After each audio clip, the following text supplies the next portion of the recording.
Rockland County, New York, where it was an older podcast from a couple years ago, apparently, and the what do you call it? A parent left a child, or might have been two children now, in a car and went to work in the summer and ended up killing both cars. That was right in both children. That was right here in News City where I live. So it made national attention. And this week we had all the stuff going on with the what do you call it?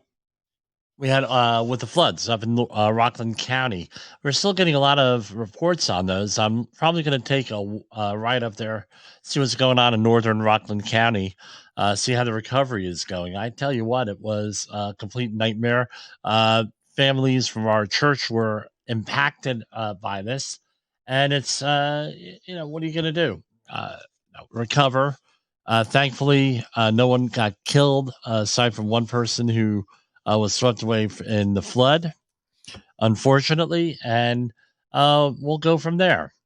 On that, I know one death is a tragedy for that family and the friends and everything else, but this could have been a lot worse because this came up all of a sudden. So my condolences out to that family and everything else. All right. Moving on. We don't have a lot of commentary here today, but no stories or anything like that. But we're going to talk about something. Are you getting your money's worth out of your training?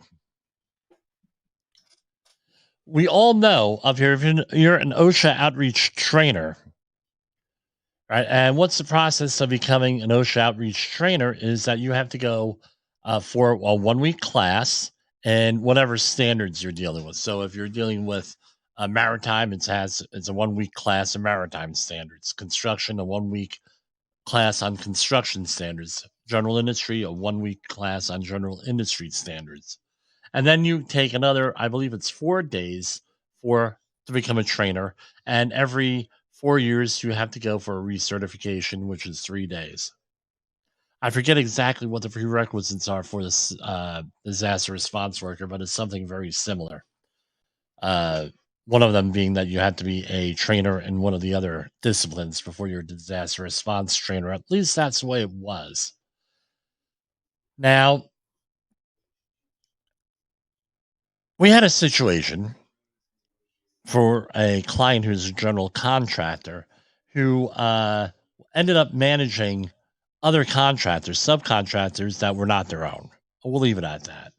It was for the host employer, and they got stuck with and this is just the nature of the beast. And everyone's getting paid and everything, so it's not an issue with that. And there's contracts; it's all in the scope of work. But they were not able to vet the host client, the host contractor does not vet their subcontractors very well. And it got foisted on me at this facility to get the other contractors up to speed. And in writing and doing the job hazard analysis, we're going to talk about that sometime next week. It was discovered that everybody went to an OSHA outreach training course. And what happened, right? What an OSHA outreach training course is, regardless of whether it's 10 or 30 hours or 7.5 and 15 if you're in disaster, it's meant to be like an introductory course, an awareness level course. A course that says, well, hey, these are what some of the hazards are. And the people who came out of that, and I said to them with some of the questions, I said, well, I want to get on the same page here. Exactly what kind of experience do you have in the construction industry? And they told me, and I said, okay, what kind of training have you had? They said, well, we've had OSHA outreach training, 10-hour course. And what happened was they were not, and this is not the employee's fault. Yeah, so if you're looking at me on the streamer, I finally got a haircut. right? I got a comment this week. Jim, you jump around too much. Well, it's Safety Wars. It is what it is. I am who I am, and I'm comfortable with it. And they were not able to ascertain, to assess any hazards. As a matter of fact, they didn't even know what an OSHA competent person was. Well, by OSHA definitions, which we know is someone who is able to assess and identify hazards and has the authority to correct them. No clue. When they made out their paperwork for the class, it was along the lines of there are slip hazards. They didn't say slip, trip, and fall hazards, just slip hazards. I looked at their work and I said, well, you mean to tell me you spent 10 hours in a training class and I was being a little bit tongue in cheek here. The only thing that you're able to assess was there are slip hazards. There are no other hazards here. No. I said, okay, well, what's your scope of work? And they gave me the whole scope of work. And they're working from height and they're working with forklifts and they're working with scissor lifts. I said, so none of those pieces of equipment have any hazards on them? No.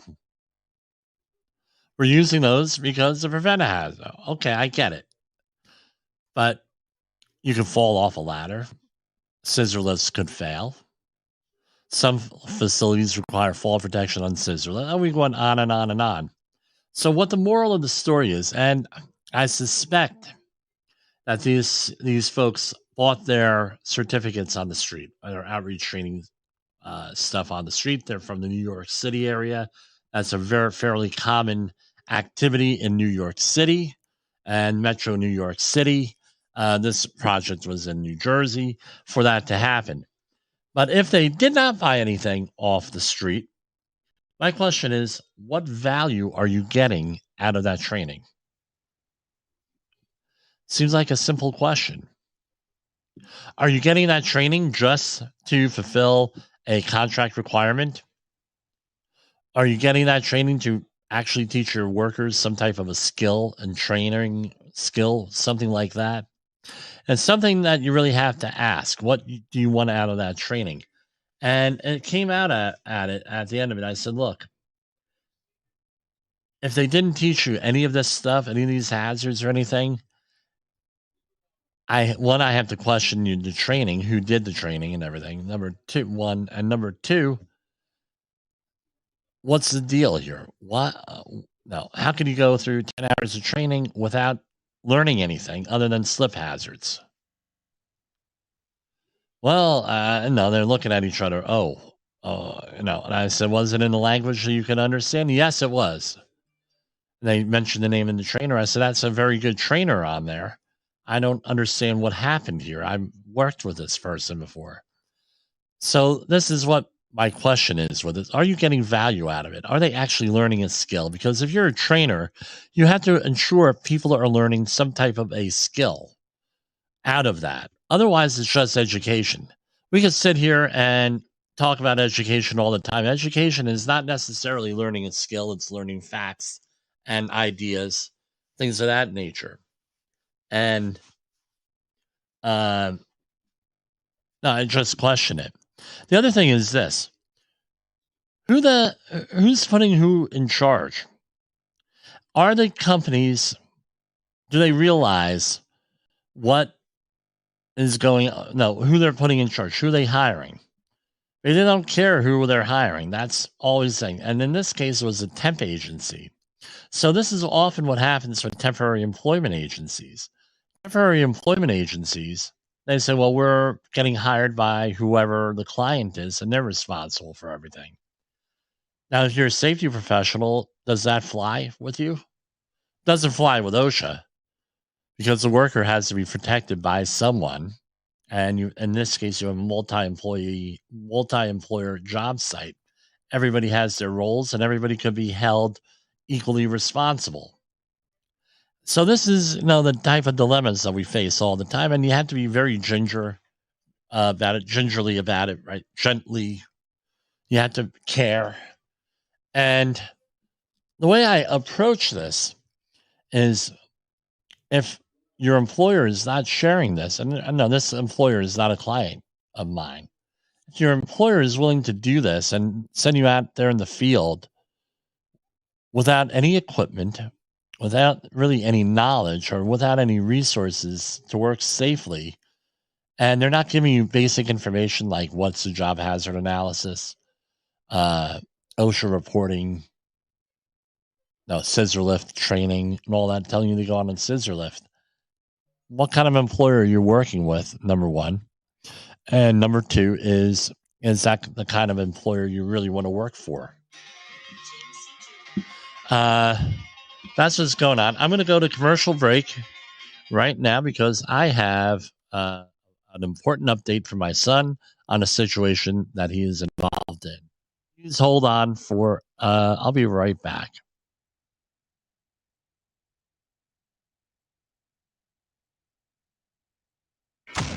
In the professional safety community, communication and planning are just a few keys to your program's success. The question many practitioners have is, where do I start? Dr. Jay Allen, the creator of the Safety FM platform and host of the Rated R Safety Show, has built a global foundation to help you along the way. Go to safetyfm.com and listen to some of the industry's best and most involved professionals, including Blaine Hoffman with the Safety Pro, Sam Goodman with the Hop Nerd, Sheldon Primus with the Safety Consultant, Jim Pozell with Safety Wars, Emily Elrod with Unapologetically Bold, and many others.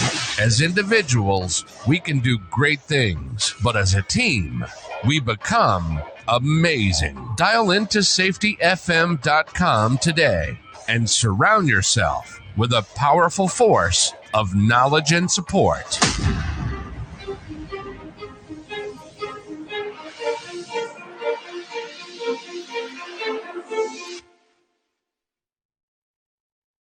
OSHA recordables, catastrophic losses, environmental disasters. You want answers? So do I. This is Jim Pozell with Safety Wars. That's my daddy.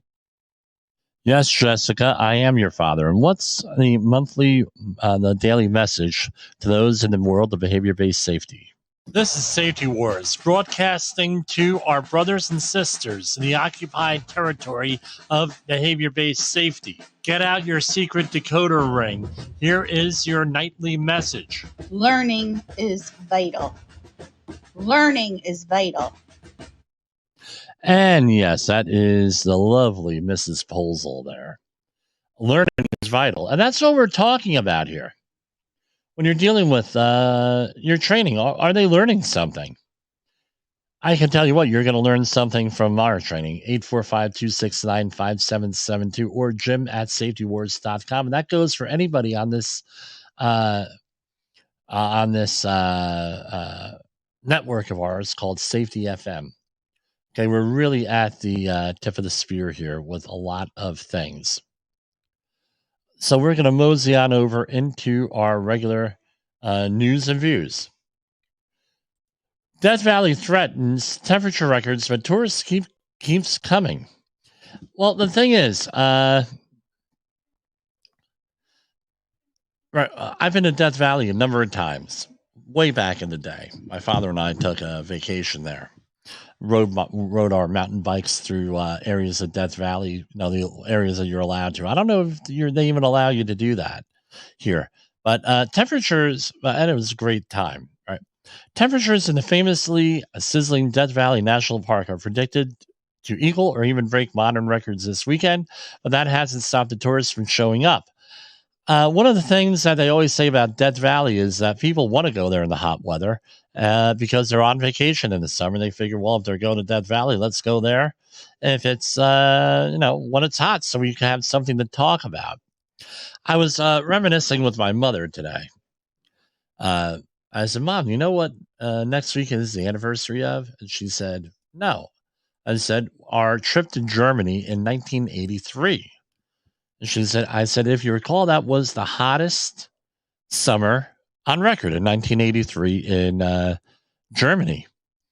She said, yeah. And we were laughing because my brother John and I We were staying at the Holiday Inn in Augsburg, Germany. We were like 20 floors up, and it was so hot, and they didn't have air conditioning at that time in the hotel.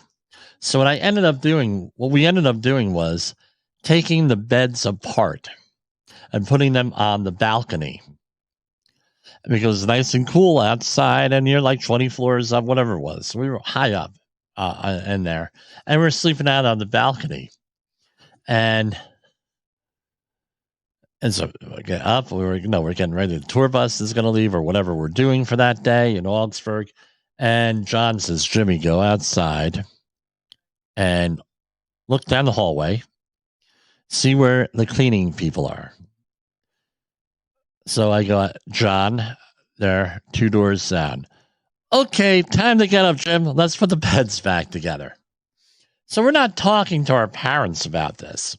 So we're down in the hotel getting breakfast in the breakfast place, and we hear there's these people looking at us, and it's like this older couple. I think those are the kids that were sleeping out on the balcony. And yeah, that's them. Those are big guys. And he's like, and the husband is laughing. The wife is like all concerned and all, low class people sleeping out on the balcony. We had my parents see everybody looking at us, and they're like, "What did you boys do?" And we told them, and they were like, "That was a good idea." Well, what are you going to do? It's hot. There's no ventilation. So about 5 minutes later into the meal, we have all these people coming up to us offering us money to take apart their beds and put it on the balconies. So it's pretty funny. Those 2 guys over there were sleeping out on the balcony. Funny story and everything else. But anyway, my distant cousin Carl on Facebook posted a memory last year and he said, "Oh, I'm playing this concert in Augsburg, Germany," and it was in the hotel we were staying at where we did this, and we all got a good laugh. Apparently, he was really laughing because that hotel 40 years ago did not have a good reputation. So he says, "Yes, I believe that you would do that, Jimmy. That sounds exactly like something you would do." Thanks for indulging me here on another story. Right. Okay. Can airline seating get any worse? A new form of torture chamber. This is from the New York Times. The Wall Street Journal today. I despise flying because the seats always have. Hold on. And the computer. I got the good computer here, so hopefully, right? Here it is. Can airline seating get any worse? A new form of torture chamber. Passengers have flooded the FAA with complaints about narrow seats and scant legroom. It's literally painful to fly today. Like nearly everyone who boards, a commercial airliner these days. Tina Dixon hates the tiny, comfortable seats. At 6'6", she has a point. They are a new form of torture chamber, says Dixon, 62 years old, from Blackshear, Georgia. I'm verifying our feed is working here because it stopped working. Passengers have been sounding off for years about airline seating, no legroom, 10 cushions, and too narrow. Now politicians are listening. A bill introduced in Congress last month to update aircraft evacuation standards would compel federal regulators to study seat sizes and spacing. I know my wife had a deep vein thrombosis from one of these seats. She had an extremely long flight, and it was not fun. Blood clots in the leg are never good. I'm with me. I lost a lot of weight, so the seats are a little bit more comfortable than they were, but it's still torturous out there. Road rage shootings in North Texas heat causing people to become more violent. This is from Yahoo News, Dalia Fahid.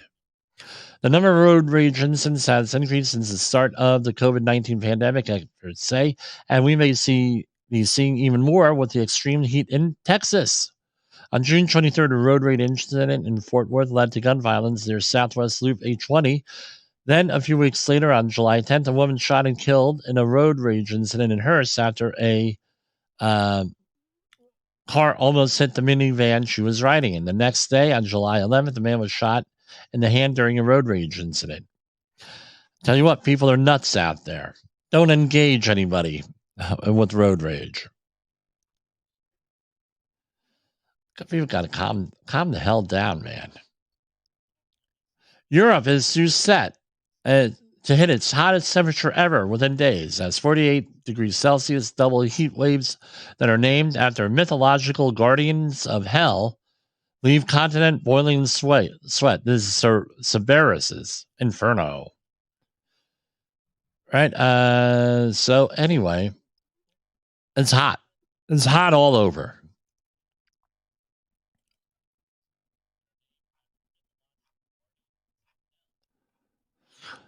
I was fascinated by this today. Miracle operation. Doctors reattach a decapitated boy's head after 12-year-old struck in a horror accident. This is from the U.S. Sun. Doctors have reconnected the 12-year-old boy's skull to his body after he suffered an internal decapitation, meaning that the skin was still intact. His skull broke off the top of the vertebrae in his spine and the hit in June, effectively separating his head from his body with just skin and muscles keeping it in place. The injury, known as atlanto-occipital dislocation or internal decapitation. So this happened in Israel, and they managed to put everything back together again. I'm hoping for the child's full recovery in this. And with this is actually surprising.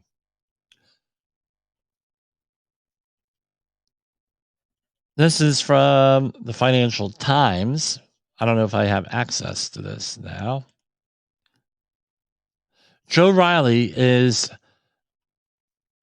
the prospect of the childless city, and we talk about the very controversial demographic issues on the show, and I'm not going to shy away from them because they are part of everything, because they impact every aspect of our life. Here, these demographic shifts and these demographic changes. I'm not talking racial things or anything like this, but just sheer numbers of the number of people and how old they are.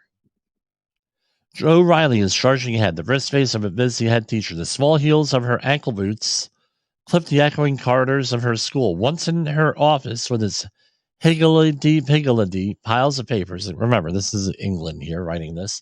Decorated with postcards of book covers, photos of pupils and family, Riley's demeanor softens as she admits to the stress and heartbreak of overseeing the primary school in Hackney, East London, that is expected to close next summer. Again, low birth rates, families moving away because of expensive childcare, Brexit, and parents reevaluating their lives during the pandemic. Back in 2010, I should have published this because hard for people to realize this.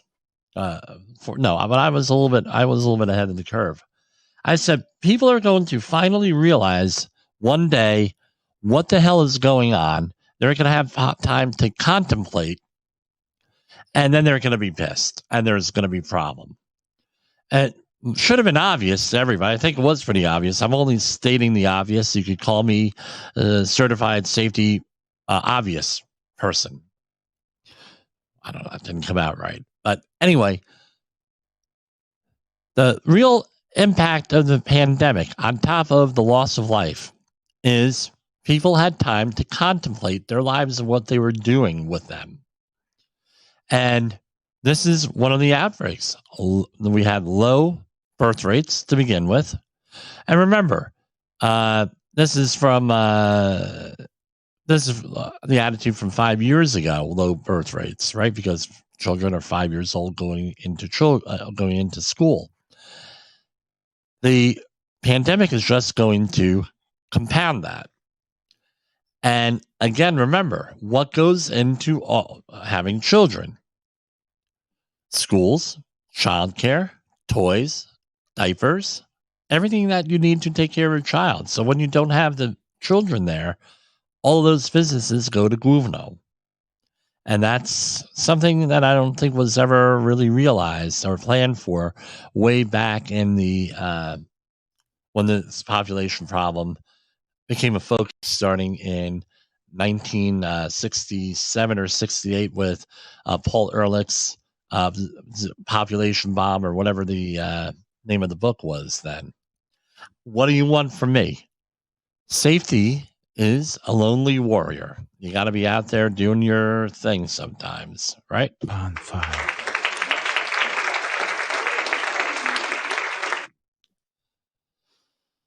A bid to protect lawmakers' personal info online faces pushback from pro-transparency groups. This, again, is a hits a little bit close to home. And a student, an alumni from my high school, recent alumni, was shot and killed a couple of years ago by somebody who was trying to get back at his mother, who was a federal judge. A proposal to give federal lawmakers the legal right to scrub personal info about them and their family members from the internet is facing resistance from pro-transparency groups who fear that the measure, this is from Politico, could interfere with watchdog journalism. It's a bipartisan bill. Senators Amy Klobuchar, Democrat of Minnesota, and Ted Cruz, Republican of Texas, who are offering the legislation as an amendment to the NDAA, National Defense Authorization Act. Contended protections are needed as federal officials and their families face an onslaught of threats to their personal safety from disgruntled constituents and others. I think probably be a good thing. I know in Germany, you have a right to disappear off the internet, and after a while, they have laws again for that, right? Which reminds me, there is a former Jim Posel groupie from when I was running for political office, who I will mention her name because she is fairly well known. Was completely canceled when she was in George Mason University. That's as specific as I'll get. A couple years back, because she wrote some very well reasoned, but a little bit controversial opinions here. So, it was horrible what she went through. I mean, she couldn't even get on the train in Washington, D.C. without being harassed by someone who saw something about her online. And I don't think she'll ever recover from this situation, to be honest with you. A previously unknown species has been discovered lurking in the parks of L.A. and Orange counties. The animal boasts 486 legs and a toothy predator translucence of a glow-in-the-dark toy in daylight, and weaves through the soil as elegantly as an embroiderer's needle. And it's called a thread millipede. So this is actually pretty interesting here with this. So they found a new species in LA, the 486-legged type of a millipede. Russians told. So here we go. We have a itchy head here. So apparently, millions of ordinary Russians watching TV this week were hit by an extraordinary TV message warning them that the hour of reckoning has come. So it was all their TV station was hijacked, and it was an anti-war, pro-Ukrainian thing to, I don't know, commercial or interruption, whatever we're calling that. This appears to be a historical reference. Following the Ukrainian military footage, ballet clips of Swan Lake appeared on the screen. This appears to be a historical Russian reference, as Swan Lake was played on a loop after the deaths of Soviet leaders Leonid Brezhnev, Yuri Andropov, and Konstantin Chernenko. I'm old enough to remember who those people are. My brother worked with a guy that looked like Brezhnev. I worked with a guy that looked like Vladimir Putin. He was his doppelganger, dead ringer. It was so he kept on calling him Vlad. His name was Frank. But anyway, dramatic Hollywood actors join WGA in a historic double strike. This is our fight. I tell you what, I looked at this a little bit with the Screen Actors Guild Union and the Writers Union here in California. They have some pretty legitimate gripes here once you look into this. Usually we see in the past, and a lot of times these union strikes are very controversial because they have to do with pay and benefits. And you get a lot of people saying, well, they're making enough money and blah, blah, blah. Get all this stuff. So there's a little controversial. I don't see these as controversial at all. They have okay, there's the normal pay and everything else. I get it. But the big thing is that there was a potential of getting rid of background actors here, where they take your likeness once, or they AI generate it once,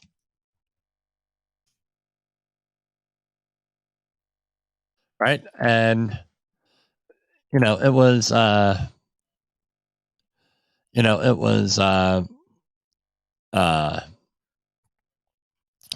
they take your likeness, they use it in multiple movies.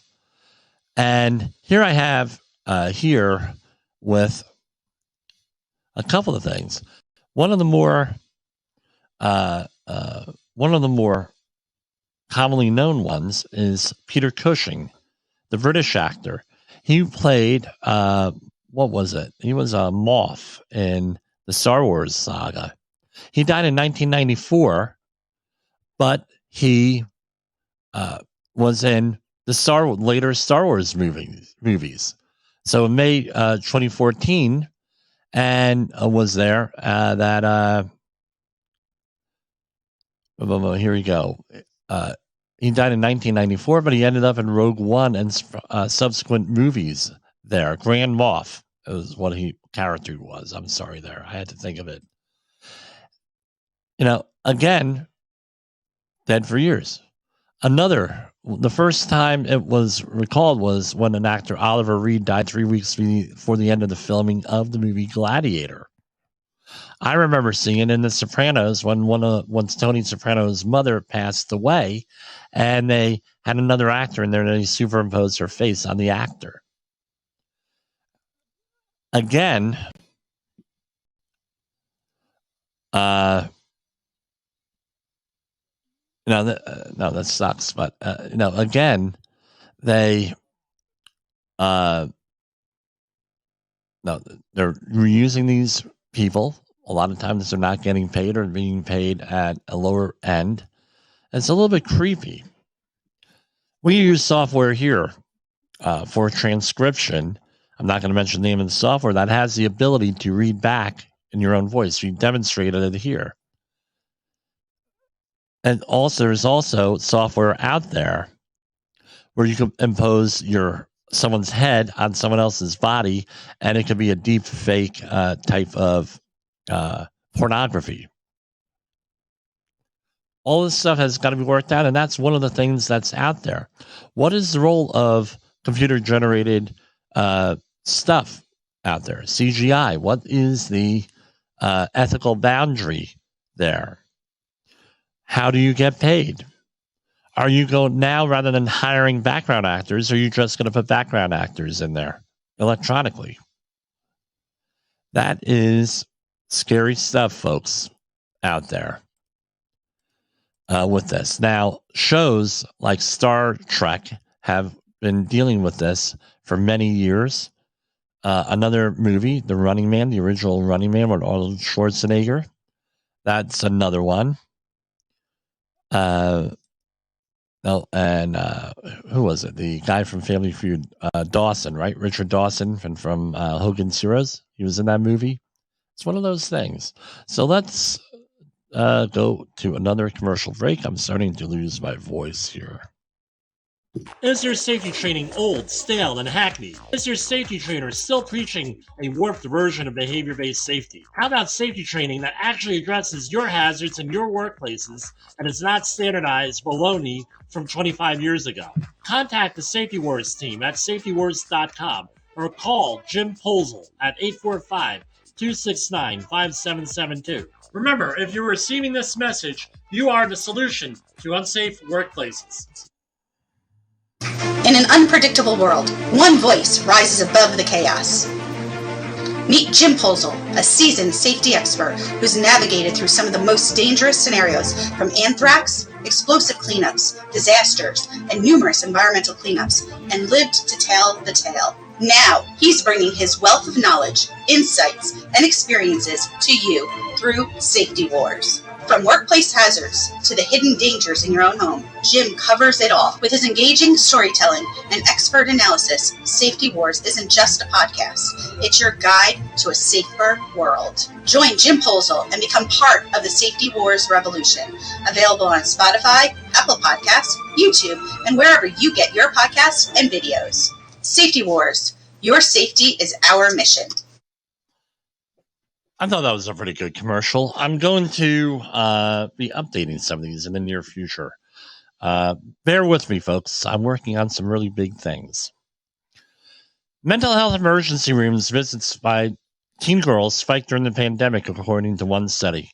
A significantly higher proportion of teenage girls visited hospital emergency rooms for mental health issues amid the COVID-19 pandemic, according to a recent study, which also found that visits from boys actually declined.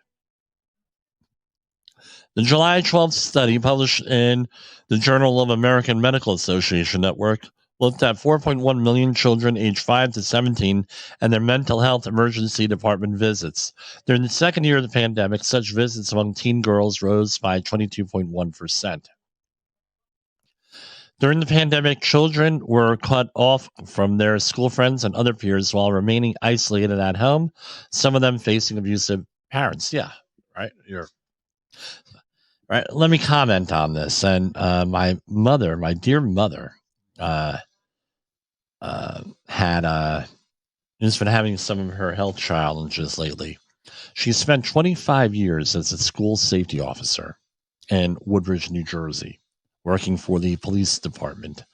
And what that was primarily crossing children and some other duties, including she was a school police matron before they had female police officers, the process prisoners and that sort of thing, and a translator for Polish for the police department. But anyway, she said sometimes the only positive interaction that these children had, and they were teenagers in middle school and high school, the only positive interaction they had with a adult was with her.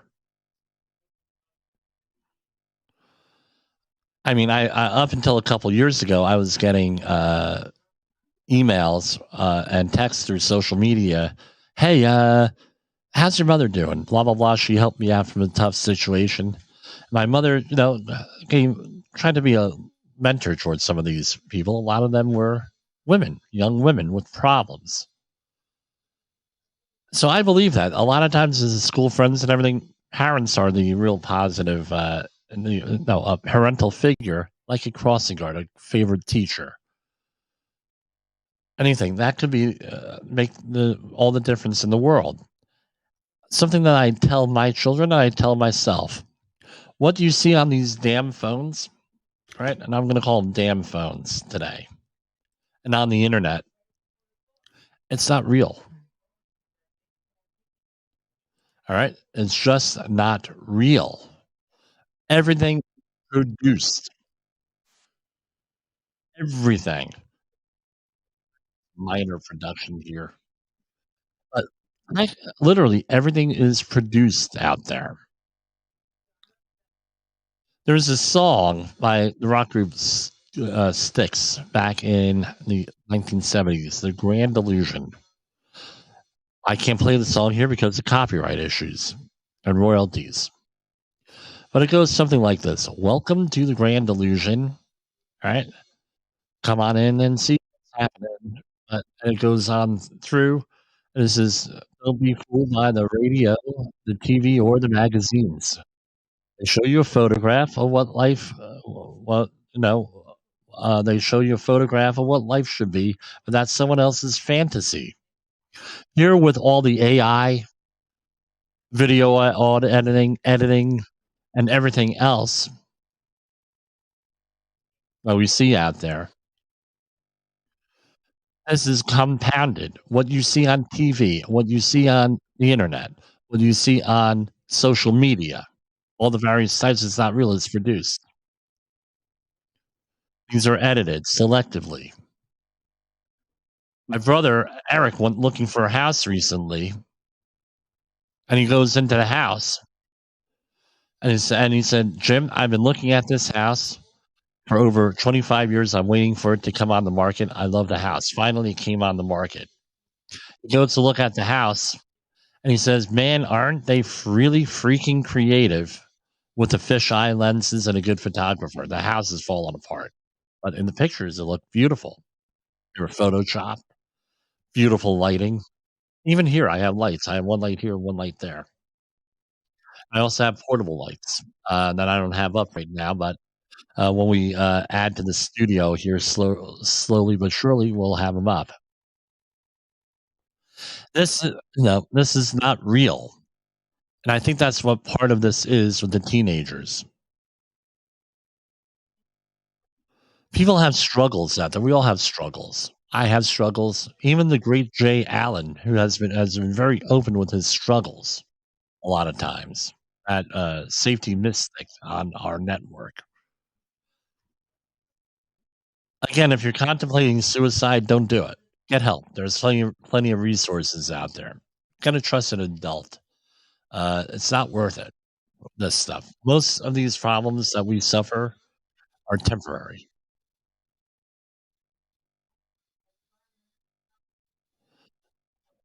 On to man, it's 44 after an hour already. Let's go on over to study finds. All right, that's a website we haven't been visiting lately. Superagers with razor sharp memories literally move faster than other 80-year-olds. This is out of Madrid, Spain. A recent study suggests that people in their 80s, octogenarians, who possess exceptionally sharp memories, tend to move faster than their peers. These older individuals, often called superagers, can vividly remember daily events and life experiences as though they were decades younger. As a result, they demonstrate greater mobility than their peers.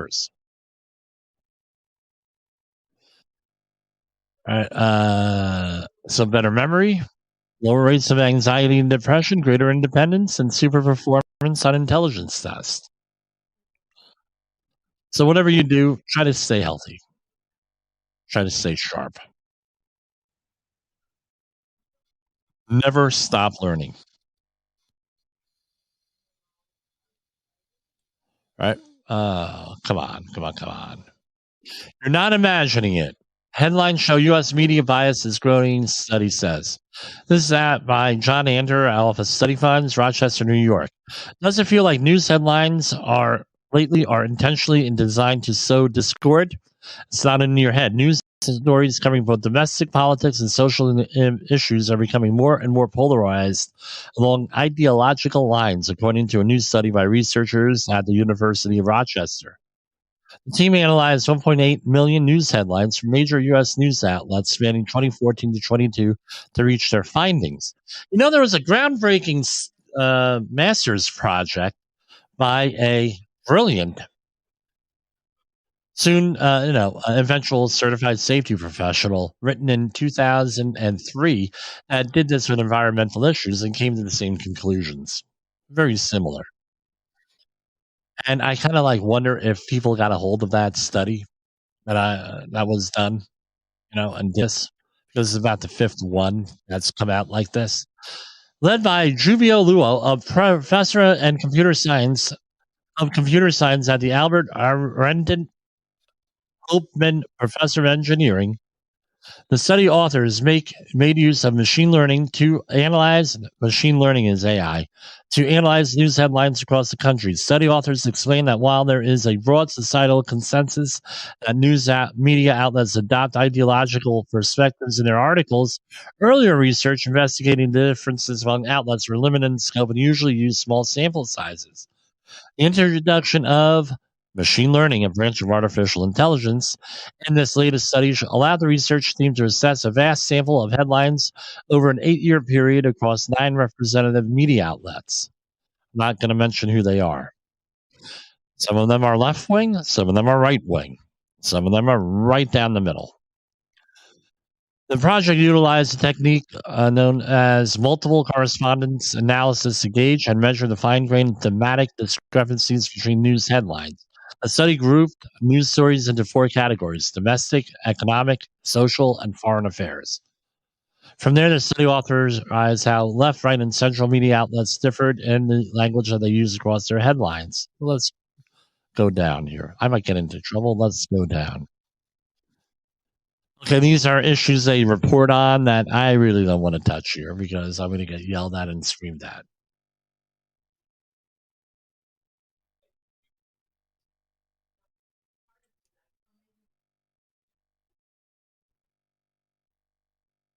And let me check the time here.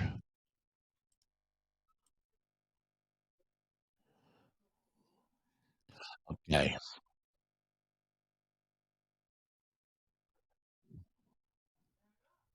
This is more information on Ozempic. Doctors note what we know about so-called Ozempic butt and Ozempic face. Ozempic and similar drugs developed for treatment of type 2 diabetes have a lot in common with the old saying, the good, the bad, and the ugly. Good is the serendipitous finding drugs promote significant weight loss. Bad are the side effects and the cost. Ugly could be developing Ozempic butt or Ozempic face. What is that? Goes on how this is. With a very welcome, almost effortless weight loss, however, comes loose and sagging skin. As the pounds disappear, there is a loss of volume and increase in skin elasticity. Face may look gaunt with the appearance of rapid aging and not a welcome effect. Ozempic butt isn't really a side effect of the drug, it's an association. Rapid weight loss to any intervention will cause loss of fat tissue. Well, it took them about 150 words to get there. Weight loss causes skin to sag. There are no people who have gone through lots of weight loss and they have sagging skin. But anyway, so how do you manage it? Well, there's different ways of doing that. I'm not going to mention them. New machine learning tool, again AI, is helping to uncover widespread Medicare fraud. Medicare fraud has rapidly spread across the U.S., and researchers at the Dartmouth Geisel School of Medicine have uncovered new insights in this concerning trend. The team examined the characteristics shared by regions where fraudulent Medicare home healthcare billing was most prevalent. These factors included the sharing of patients among multiple agencies, high expenditure rates in specific regions, rapid increases in rates over time, and the presence of a Department of Justice anti-fraud office. So, so apparently, the anti-fraud office, right?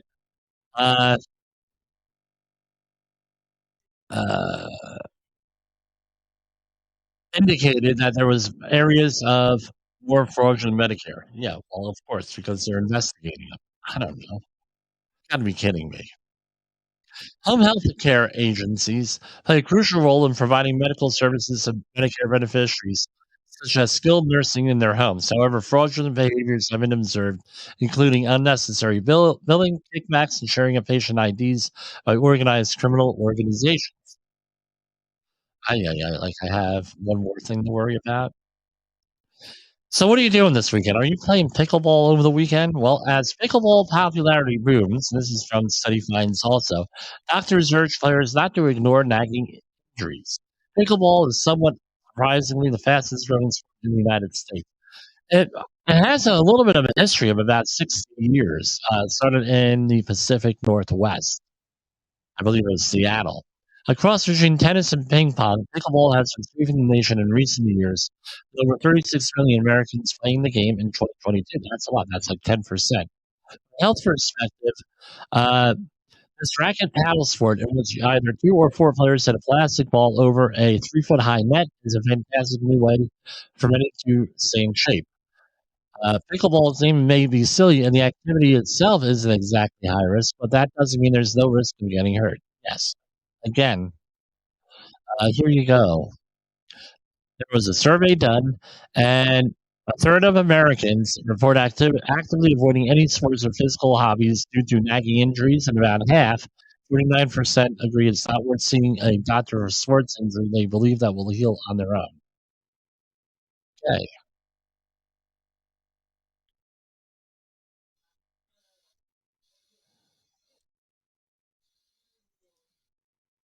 This is from NewJersey.com.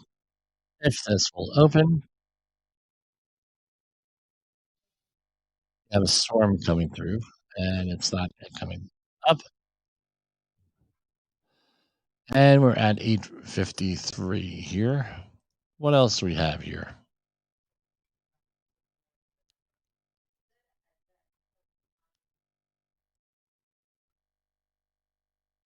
Okay, here we have one. Some health officials have, and I'll share a story on this one. Some health officials have recently sounded the alarm about the rise in syphilis infections in recent years, with Houston authorities warning residents about a 128% increase in cases of the sexually transmitted disease. According to the officials, 674 cases were reported in 2022 as compared with 295 cases. The recent rise being attributed to pregnant women who can pass the bacterial infection to their unborn babies. Meanwhile, congenital syphilis scored from 16 cases in 2016 to 151 cases in 2021. The health agency said in their release, this is the Houston Health Department, congenital syphilis occurs when bacteria is passed from the pregnant mother to her child. Okay, so talking about this here, what's the story? We had an employee, one of my clients had an employee who tried to blame an STD on the paint at work.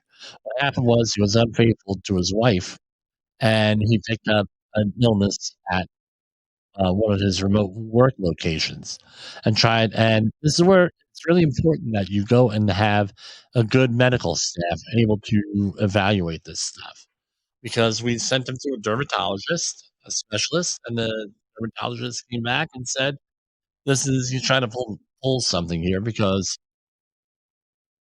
his illness is an STD and not from the paint, right? Because sometimes have allergies was a hysterical thing after we got laughing here. I'm laughing here. Sorry, it was me.